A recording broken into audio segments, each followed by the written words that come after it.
Hey guys, good morning, good afternoon. I hope you all had a great long weekend or a nice sunny weekend. It was really gorgeous, and you got an opportunity to absorb some vitamin D, which is a really good idea right now. So, with this, I just want to say real quick, I want to reiterate the next project, which is going to be a found objects project. And so I want you to start taking some time and focusing on being outside a little bit and taking a walk. And while you're walking, gathering some natural found objects. Um, you can also start collecting and getting together objects that you may have around the house as well that are not very sentimental and that you would like to start considering using for the Found Objects project, which will be coming up really soon. And again, what this is going to be is a repetition of certain forms or certain shapes fixed upon a metal frame or a metal structure, which we'll make out of the chicken wire. So whenever you're finding objects, if they are dynamically different, you may want to consider finding some objects that are more homogeneous. So for example, I mentioned a couple videos back, I was out in the parks and I collected a whole bunch of the spiky pods, the gumball spiky pods I believe they are, where the seeds are laid within and then they just kind of remain there on the ground.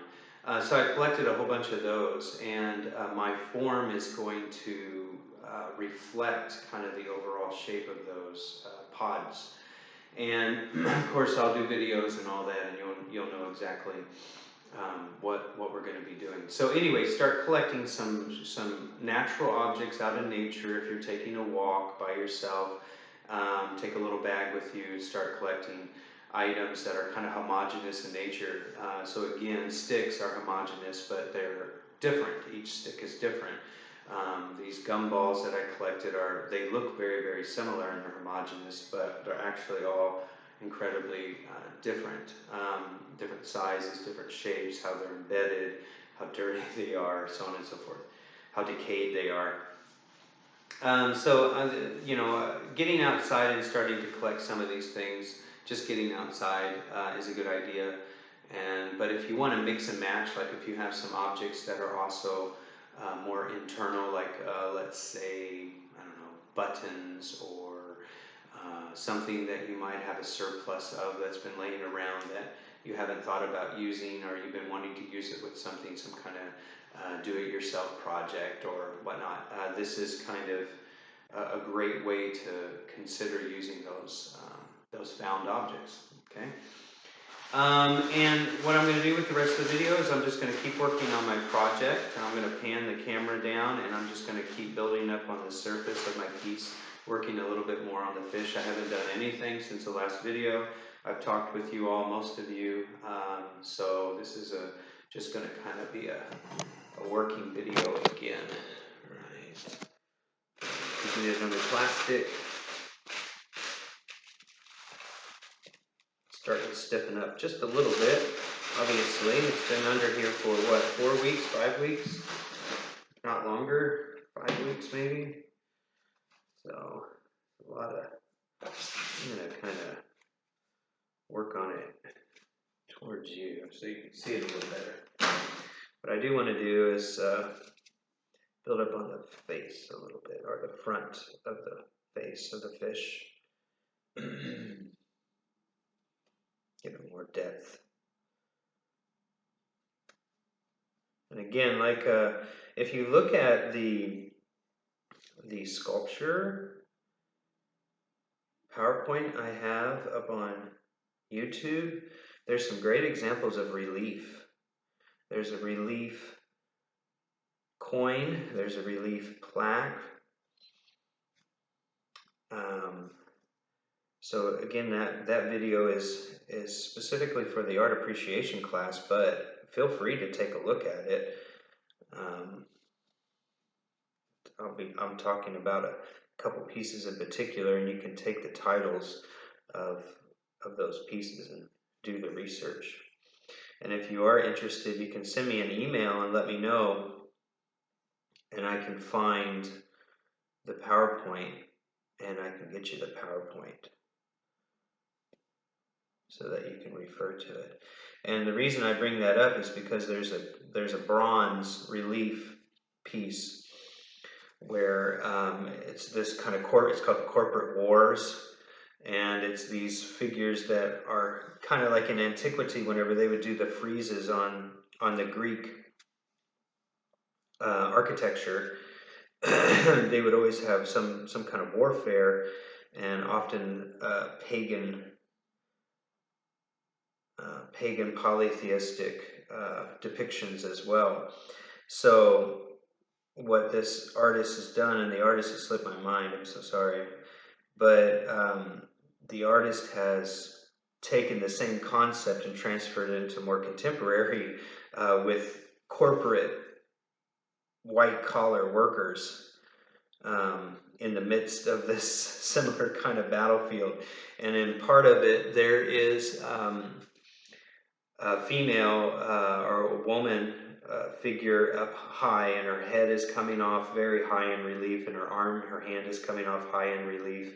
So it comes out off of the plaque, off of the rectilinear or square plaque, and then everything else is high relief within, and that almost was sculptural, like where her head and her hand is up here is almost sculptural, meaning that or like in the round, fully in the round 360, and the rest of it transitions into the high relief.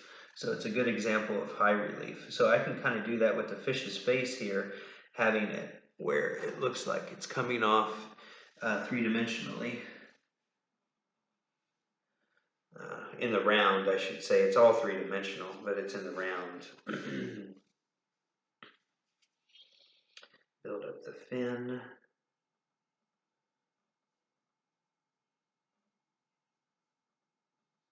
So anyway, if you are interested, let me know, and I can send you that PowerPoint. Maybe I'll just put it. Yeah, let me do that. What I'll do is I'll put the sculpture. I'm gonna write it down real quick. The sculpture PowerPoint up on Blackboard for our class, so that you can look at it. And I might ask you some questions about it, a little assessment. So keep an eye out on that, all right? And then I'll also send you an email about it.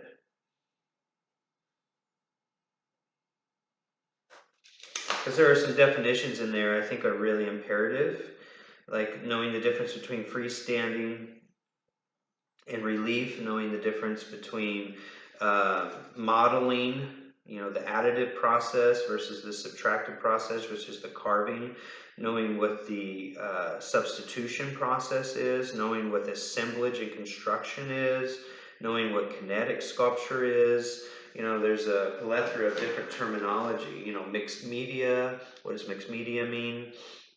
And then also installation, site-specific. So I think it would behoove us to go on and discover that and look into it. I've already gone over it with the art appreciation, so I think we can go over it in our class. Again, this is just getting kind of the general shape of where I want this to go.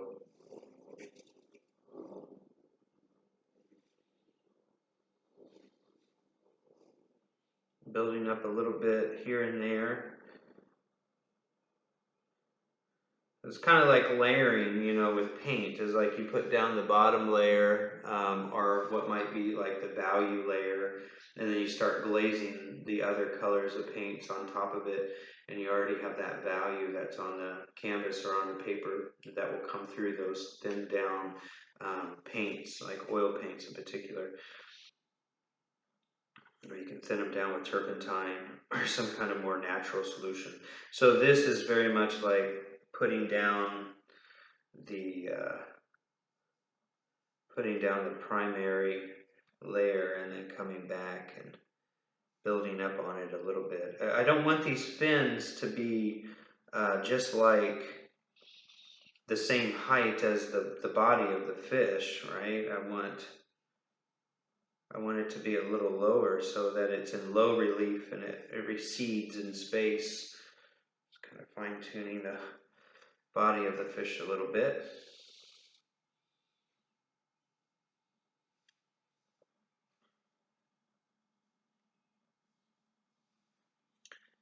Right? It's okay if it smears up some of your design around it, because you're just going to go back in and reevaluate or redelineate the shapes that we have going on there.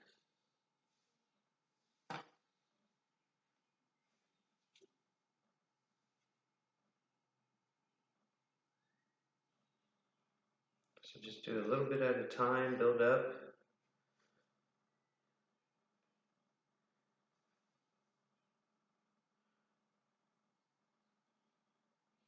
It's definitely a different way of sculpting. You know, it's kind of more of a subtle approach to making. Because I want to have the illusion or the appearance like it's underwater, so I want there to be some obscurity with the fins so that they kind of disappear in space or underneath the water. So I'm trying to not only play with the relief idea of the fins, but I also,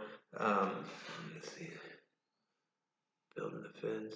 But I also want it to appear as if it's underwater. So I don't want to make it too obvious. It's a tricky balance. And by using lined and swooping lines with your fingers, it gives kind of it alludes to being underwater. As you think about it, you look at something from above that's underwater, and there appears to be these wavy lines that go past it, but it's actually just the current of the water and the movement of the object or the body of the fish going throughout the space of the water.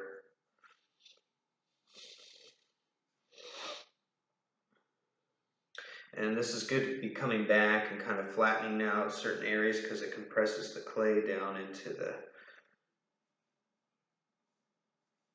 the slab even more, which is a good idea for unifying the project, the slab.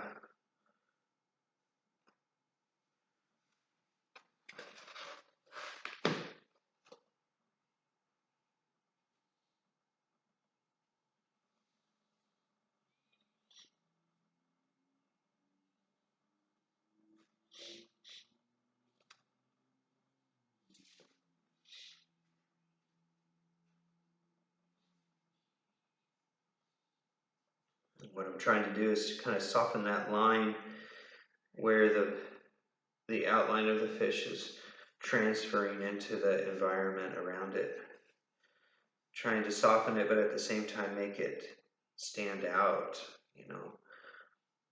And obviously around the fish and around the sunflowers, we're going to be able to do some work so that I could carve into it deeply, so it really makes the image stand out even more so, right? So if we carve into this flat part of the piece where there's not any design, that will make this piece and the fish and the sunflower stand out even more. So now what I'm going to do is I'm going to go on and embed one of the leaves down, start getting some ideas about how this is going to look. What I'm doing is I'm pinching up a ridge, but I'm not going to keep that ridge. I'm actually going to be hollowing that ridge out. But I'm pinching up that ridge to get that kind of super positive shape of the leaf or of the petal. And then I'm going to carve it out. So it's going to be build it up first and then carve it down. So that's kind of the basic principle of relief, is you build it up, then you can carve it down. So I built that up. And then now I can take the inside and I can start carving it down. Creating a little cavity in the middle of texture. Get the excess out of there. And then I can take that ridge and I can pinch it softly to give it more lively definition. All right. And again, this is just general shaping right now. I'm not looking at trying to get a lot of specific detail quite yet. All right, see the petal here that I just did? Okay. Right, just give you a general idea of where it's going. Okay, and I'll just transition that a little bit more. But we're going on 15 minutes, so I don't want to go too much longer. Give you time to work on those ideas and start thinking about the found object project. Okay? All right, looks like the clouds are rolling in today. Well, rain is good. Okay, take good care. Bye.